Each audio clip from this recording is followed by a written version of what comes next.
Assalamualaikum warahmatullahi wabarakatuh. Salam Rahayu, Rahayu, Rahayu. Jumpa lagi dengan saya di channel New ID Cellular Tutorial. Di kesempatan kali ini ada servisan handphone yaitu Oppo A37 yang tertulis kena air dan kondisinya mati total teman-teman. Dan ada juga bagian keretakan yaitu di bagian touchscreen. Namun beliau saya tanyakan dulu untuk lebih detail untuk pengecekannya dulu, dan beliau juga diminta kalau sudah jadi atau mungkin handphonenya sudah kembali nyala, tidak perlu diganti untuk touchscreennya apabila masih bisa berfungsi. Sekarang kita coba untuk pengecekan, yaitu kita bongkar dulu di bagian backdoor, dan di bagian mesin ada bekas servisan ya teman-teman, atau sudah pernah dibongkar sebelumnya. Jadi untuk di bagian kaleng itu sudah dibongkar dan ada beberapa bagian kaleng, area IC lampu itu juga bekas potongan untuk di bagian kalengnya. Dan sedangkan di bagian itu ada fleksibel mainboard atau fleksibel chargernya. Kita coba untuk cek terlebih dahulu. Di bagian mesin ini ada beberapa yang korosi ya teman-teman, ada bekas korosi karena handphonenya bekas kena air. Dan di bagian ini ada kaleng penutup bagian area CPU dan juga MMC nya. Oke, itu adalah bentuk dari bagian mesin yang kalengnya sudah pernah diservis sebelumnya, yaitu ada bagian area IC lampu atau bagian display. Sekarang kita coba untuk pengecekan dulu di bagian mesin, apakah ada yang short atau tidak teman-teman.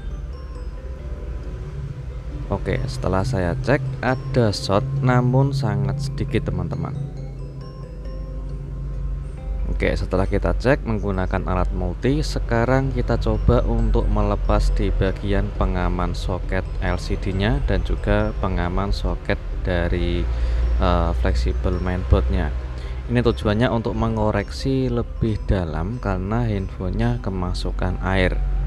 Jadi agar kita bisa mengetahui area mana saja yang besar kemungkinan kena air dan menyebabkan korosi. Dan setelah saya bongkar untuk di bagian kaleng, itu saya mendapati masih ada sisa korosi teman-teman, dan juga ada beberapa komponen yang hangus atau gosong. Sedangkan yang pernah dikerjakan di teknisi sebelumnya itu adalah area IC display atau bagian area IC lampunya. Oke, kalau saya sarankan setiap pengerjaan handphone yang mungkin habis kena air atau kemasukan air secara total, kita harus mengerjakannya secara total juga. Jadi kita bongkar semua area kaleng. Ini tujuannya untuk mengetahui besar kemungkinan apabila masih ada sisa-sisa korosinya. Dan juga di bagian itu ada area bagian IC RF dan juga PA, itu juga saya mendapati komponen yang masih ada korosi. Dan di bagian ini sengaja saya lepas juga atau bongkar di bagian kaleng, yaitu area IC CPU dan juga MMC nya. Dan sekarang di bagian ini sengaja saya bongkar juga di bagian kaleng, yaitu area IC charger. Oke, setelah kita bongkar total untuk di bagian kalengnya, saya juga masih mendapati sisa korosi di bagian IC chargernya. Oke, di situ masih ada kaki komponen yang terdapat korosi ya teman-teman. Jadi seperti itu, saran saya apabila mungkin handphone habis kemasukan air secara total, alangkah baiknya kita bongkar total juga dan kita bersihkan di setiap area komponen yang terdapat masih ada sisa-sisa korosinya. Oke, setelah kita bersihkan, kita cek ulang apakah sudah maksimal saat kita membersihkan area komponennya atau belum. Oke, sudah bersih. Untuk di bagian komponen yang masih ada sisa korosinya sudah hilang teman-teman. Sekarang kita cek lebih detail. Di bagian ini adalah jalur area LCD atau di bagian jalur LCD nya. Oke, kita cek satu persatu di setiap komponen apakah masih ada sisa korosi atau tidak teman-teman. Dan di bagian situ ada IC display dan juga IC lampunya yang sebelumnya sudah pernah dikerjakan, namun handphonenya tetap masih tidak menyala. Oke, setelah kita koreksi dan sudah kita bersihkan untuk sisa area yang terdapat korosi, sekarang kita cek juga di bagian ini adalah fleksibel LCD dan juga fleksibel mainboard. Di bagian fleksibel LCD saya juga mendapati ada bagian pin kaki konektor yang masih ada korosinya. Oke, saya coba untuk perdekat di bagian sinilah, dan itu ada kelihatan yang ada sisa korosinya atau sedikit agak hangus di bagian kaki konektor LCD-nya. Kita bersihkan dulu atau kita kerik agar di bagian sisa korosi atau hangusnya sudah hilang teman-teman. Setelah kita kerik dan kita bersihkan, kita cek ulang, sudah kembali bersih untuk di bagian sisa korosinya. Sekarang kita coba untuk tahap pengecekan lagi. Setelah kita kerjakan untuk membersihkan sisa korosi yang ada di bagian mesin, sekarang kita coba untuk pengecekan apakah handphone bisa menyala atau tidak teman-teman. Oke, kita gunakan alat multi tester atau maksud saya USB tester. Saat saya koneksikan menggunakan USB tester, terdapat ada pergerakan ampere.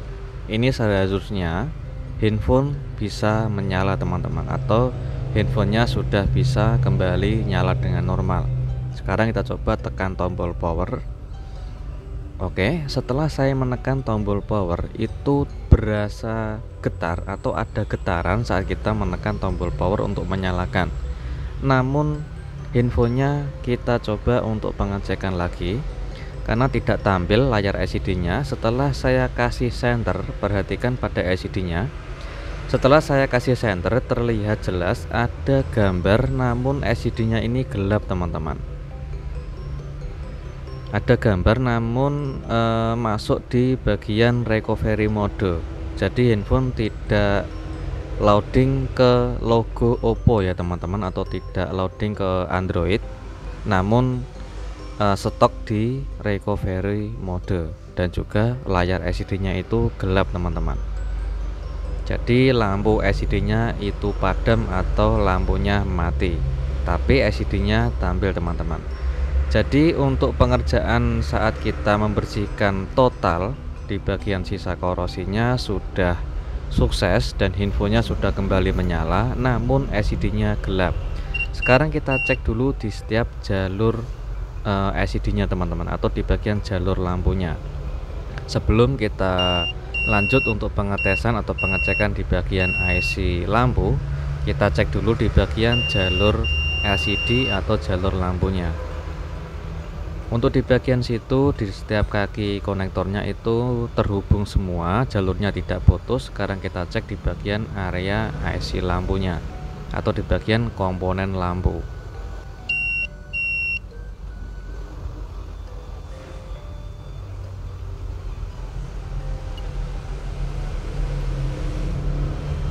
Oke, di bagian sini saya mendapati ada jalur yang terputus atau tidak terhubung, yaitu di bagian koil teman-teman. Kita cek lagi. Oke, di bagian situ menyambung. Oke, sedangkan di bagian ini tidak terhubung, yaitu di bagian IC kapasitor ke dioda tidak terhubung. Jadi ada penghubungnya, yaitu di bagian koil. Setelah koil saya cek itu tidak terhubung atau jalurnya putus, jadi besar kemungkinan koil ini bermasalah. Kita coba angkat dulu. Oke, setelah kita angkat koilnya, kita coba ukur lagi teman-teman, apakah benar-benar putus jalur untuk koilnya atau tidak. Oke, ternyata benar. Untuk saya ukur koilnya itu putus teman-teman, atau koilnya bermasalah. Sekarang kita ambil saja untuk pengganti koilnya, yaitu dari mesin kanibalan atau mesin yang sudah tidak terpakai atau mesin yang sudah rusak. Kita manfaatkan apabila masih ada koilnya, kita ambil, kita coba mengganti koil dari mesin kanibalan. Kalau kepengen mencari koil yang sama itu sangat banyak sekali di setiap mesin teman-teman. Hampir semua mesin itu pasti ada koil lampunya. Oke, setelah kita coba untuk mengambil koil dari mesin Kannibalan, kita pasang. Oke, untuk blowernya saya menggunakan panas di angka 2,5, dan sedangkan untuk anginnya saya menggunakan 1. Setelah kita pasang, kita coba dinginkan sebentar untuk mesinnya, dan sekarang kita coba untuk pengetesan. Apakah setelah kita ganti koilnya, handphone sudah bisa menyala atau tidak teman-teman? Oke, ini sebelum saya coba memasang mesin, atau sebelum saya tes ke LCD yang dari bawaannya, saya sengaja tes dulu untuk memakai yaitu LCD yang sudah tidak terpakai. Ini adalah LCD yang sudah saya set. Oke, saya nyalakan. LCD-nya sudah tampil, namun agak kekuningan di bagian atas LCD-nya karena LCD ini adalah LCD bekas yang sudah saya set teman-teman.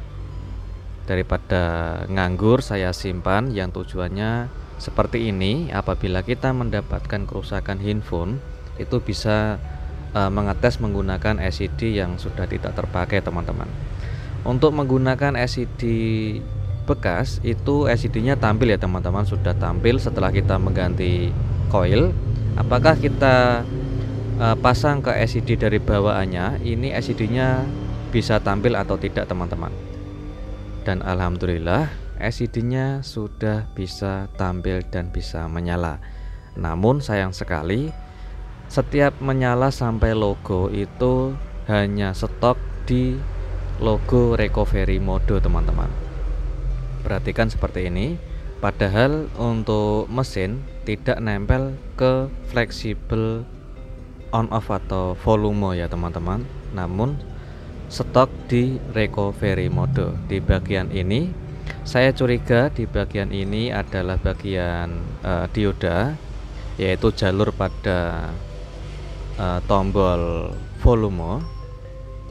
Seringkali di handphone Oppo A37 ini, apabila kita mendapatkan kerusakan di stok recovery mode dan handphone tidak bisa menyala, kita lepas atau kita buang di bagian diodanya.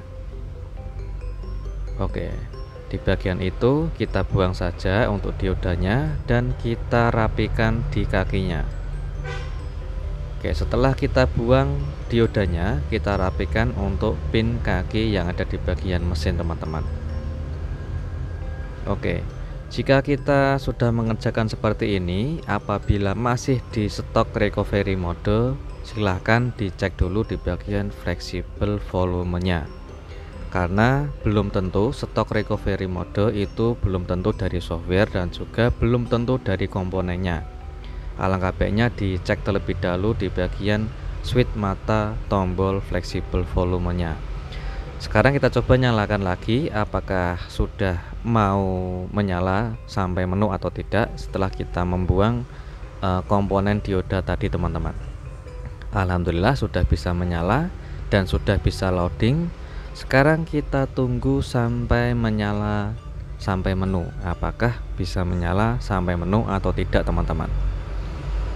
Oke, untuk logo Oppo-nya sudah redup, ini menandakan handphone hampir menyala sampai menu. Kita tunggu, ini cukup lumayan lama karena handphone habis konslet kemasukan air. Oke, handphone sudah menyala sampai menu, sudah sukses. Karena untuk fleksibel touchscreen belum saya pasang, jadi belum saya tes untuk touchscreen-nya. Sekarang kita bersihkan dulu di bagian sisa korosi yang terdapat di bagian bezel atau di bagian frame-nya. Ini tujuannya agar nanti saat kita selesai mengerjakan tidak ada sisa korosi lagi yang berkepanjangan teman-teman, yang bisa menyebabkan handphone konslet lagi kapan saja. Sekarang kita coba rakit kembali, yaitu di bagian kamera dan juga kita pasang mesin. Untuk di bagian soket fleksibel touchscreen kita bersihkan dulu apabila masih ada sisa korosinya. Sekarang kita rakit kembali dan kita pasang kembali.